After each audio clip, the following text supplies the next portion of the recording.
थोडा एकदम साधा राहतो. माझी यंत्रणा रात्री चालू होती 12 नंतर. निवडणुकासारखा पुत्र हा दिलदार पाहिजे, अंजनी सुता परी छाती भरदार पाहिजे. शिव छत्रपती शिवराया वाणी कार्य दमदार पाहिजे. ह्या बहुजनांच्या साठी निलेश लंके साहेबा वाणी भावी पिढीला मुदार पाहिजे. बस बस बस, आता मी आमदार नाही भाऊ, आता मी खासदार झालोय ना. विसरले काय तुम्ही मला? शिवस्वराज्य यात्रा आणि या यात्रा ज्यांच्या माध्यमातून या महाराष्ट्रामध्ये प्रत्येक मतदारसंघामध्ये आपल्या पक्षाचे विचार, छत्रपती शिवरायांचे विचार घेऊन जाण्याचं काम केलं जातं. यांच्या नेतृत्वाखाली यात्रेने शुभारंभ केला. आपले राष्ट्रवादी पक्षाचे प्रांताध्यक्ष,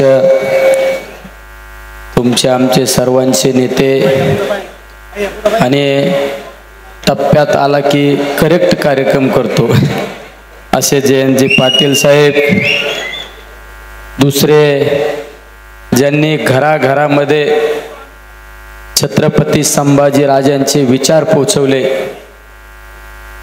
ते आपले सर्वांचं भूषण, संसदपटू आणि खऱ्या अर्थाने प्रत्येकाच्या मदतीला धावून जाणारे नेतृत्व खासदार अमोलजी कोल्हे.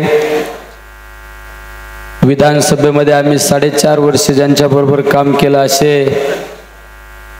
अतिशय कार्यतत्पर आमदार सुनीलजी भुसारा, आमचे राष्ट्रवादी पक्षाचे जिल्ह्याचे ज्यांचा पायगुण चांगला आहे, मी नेहमी म्हणतो असे जिल्हाध्यक्ष फाळके तात्या.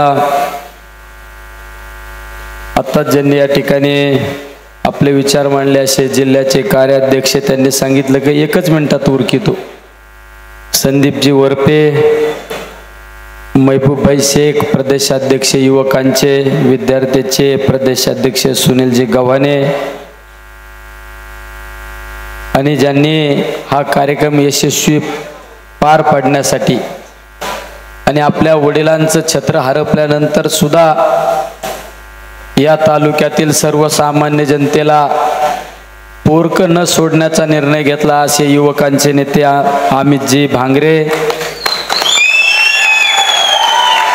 ज्यांनी जिल्हा परिषदेच्या माध्यमातून असो किंवा अनेक महिलांना आधार देण्याचं काम केलं.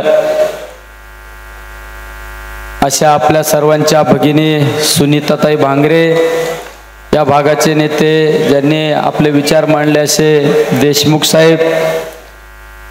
आज खऱ्या अर्थाने ही शिवस्वराज्य यात्रा सुरू करण्यामागे हेतू आणि उद्दिष्ट म्हणजे आज खऱ्या अर्थाने छत्रपती शिवरायांच्या विचारावर चालणारं सरकार येणं आवश्यक आहे. छत्रपती शिवरायांचं विचाराचं सरकार म्हणजे 18 पगड जाती धर्माच्या लोकांना बरोबर घेऊन चालणारं सरकार, माझ्या शेतकऱ्यांचा हिताचा विचार करणारं सरकार, माझ्या बेरोजगार तरुणांचा विचार करणारं सरकार, माझ्या सर्वसामान्य कुटुंबातील गरीब घरातल्या मुलांच्या शिक्षणाचा विचार करणारं सरकार. हे सरकार राज्यामध्ये 2000 येणाऱ्या 24 मध्ये आलं पाहिजे, आणि हे सरकार येण्यासाठी आज आपली ही शिवस्वराज्य यात्रा. कारण आज खऱ्या अर्थाने छत्रपती शिवरायांच्या विचाराची गरज आहे, आणि छत्रपती शेवरायांचा विचार, शाहू फुले आंबेडकरांचा विचारावर चालणारं सरकार या राज्यामध्ये येणं आवश्यक आहे. आज पाहिलं असेल या राज्यामध्ये शेतकऱ्यांची काय परिस्थिती आहे. शेतकऱ्यांच्या कुठल्या मालाला बाजारभाव नाही, शेतकऱ्यांच्या दुधाच्या बाबतीत काय परिस्थिती. याच कुतुळमध्ये आमच्या काही युवकांनी दुधाच्या बाबतीत उपोषण केलं, आंदोलन केलं, पण कुठल्या सरकारचा जबाबदार माणूस त्या ठिकाणी आला नाही आणि विचारपूस सुद्धा केली नाही. जर सरकार आपल्या शेतकऱ्यांच्या हिताचं विचाराचं सरकार यायचं असेल तर येणाऱ्या कालखंडामध्ये आदरणीय पवार साहेबांच्या नेतृत्वाखाली सरकारच्या मागे आपण पाठीशी खंबीरपणे उभे राहिले पाहिजे. ही सगळ्यात महत्त्वाची भूमिका आहे. कारण या राज्यामध्ये या देशामध्ये खऱ्या अर्थाने शेतकऱ्याचा जाण असणारा नेता म्हणून ज्या नेत्याकडे आपण पाहतो ते आदरणीय पवार साहेब, आणि त्या पवार साहेबांच्या नेतृत्वाखाली आपण काम करतो. पवार साहेब कृषी मंत्री असताना पवार साहेबांनी 72,000 कोटी रुपयाची कर्जमाफी दिली, आणि त्याच पवार साहेबांनी या महाराष्ट्रामध्ये औद्योगिकीकरण आणलं आणि अनेक बेरोजगारांना रोजगार देण्याचं काम केलं. अशा पवार साहेबांच्या पाठीशी आपण उभा राहिलं पाहिजे. ही सगळ्यात भूमिका घेऊन या ठिकाणी जयंत पाटील साहेबांच्या माध्यमातून, अमोल कोल्हे साहेबांच्या माध्यमातून ही यात्रा प्रत्येक मतदारसंघामध्ये आपले विचार मांडण्याचं काम करत आहे. एवढं अनेक पवार साहेबांवर बद्दल जर बोलायचं म्हणलं तर अकोले भागामध्ये सुद्धा जो आज विकास दिसतो तो सुद्धा आदरणीय पवार साहेबांच्या माध्यमातून दिसत आहे. अनेक खेड्यापाड्यामध्ये पवार साहेबांनी विकासाची गंगा पोचवण्याचं काम केलेलं आहे. त्यामुळे आज आपण सर्वांनी राष्ट्रवादी पक्ष आदरणीय पवार साहेबांच्या नेतृत्वाखाली येणाऱ्या कालखंडामध्ये आपल्या विचाराचा, आपल्या महाविकास आघाडीचा आमदार निवडून येणं सगळ्यात महत्वाचं आहे. अनेक मान्यवरांनी आपले विचार मांडले, कार्यक्रमाला उशीर पण झालेला आहे.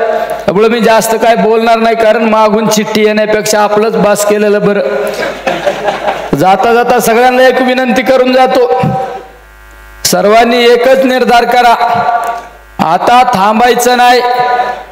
आपला विचाराचा आमदार आदरणीय जयंत पाटील साहेबांच्या विचाराचा, आदरणीय पवार साहेबांच्या विचाराचा, राष्ट्रवादी पक्षाच्या विचाराचा आमदार सर्वाधिक मताने विधानसभेत पोहोचला पाहिजे. हाच या ठिकाणी सर्वांनी निर्धार करा, हीच या ठिकाणी सर्वांना इच्छा, अपेक्षा बाळगतो. थांबतो. राम कृष्णारी, राम कृष्णारी. अरे काय आवाज तरी येतो का? एकदा हात वर करून सगळे बोला बरं. राम कृष्णारी. जय हिंद, जय महाराष्ट्र.